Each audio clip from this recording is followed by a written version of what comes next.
নাটোরের লালপুরে খুলনা থেকে ছেড়ে আসা সাগরতারি এক্সপ্রেস ট্রেনের ব্রেক জ্যাম হয়ে বগিতে অগ্নিকাণ্ডের ঘটনা ঘটেছে। এ সময় ট্রেনটি ধোঁয়ায় আচ্ছন্ন হয়ে যায়। গতরাতে লালপুরে আজিমনগর স্টেশনের পূর্বে মহিষাখোলা এলাকায় এই দুর্ঘটনাটি ঘটে। পরে ট্রেনটি প্রায় আধা ঘন্টা সেখানে অবস্থান করে। স্থানীয়দের সহায়তায় আগুন দ্রুত নিভিয়ে ফেলা হয়। এলাকাবাসী জানায়, ধোঁয়ায় আচ্ছন্ন হয়ে ট্রেন থেমে গেলে যাত্রীদের মধ্যে আতঙ্ক ছড়িয়ে পড়ে।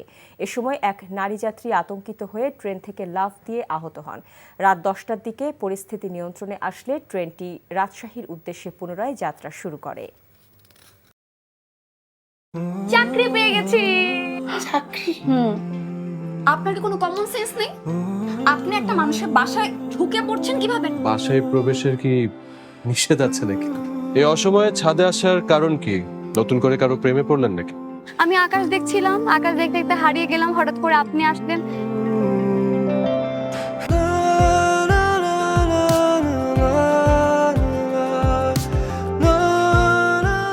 তুমি এখানে কেন?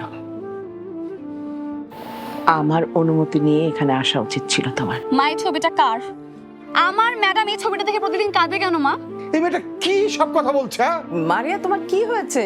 আজ এত বছর পর কি শাস্তি দিব আপনাকে বলেন তো?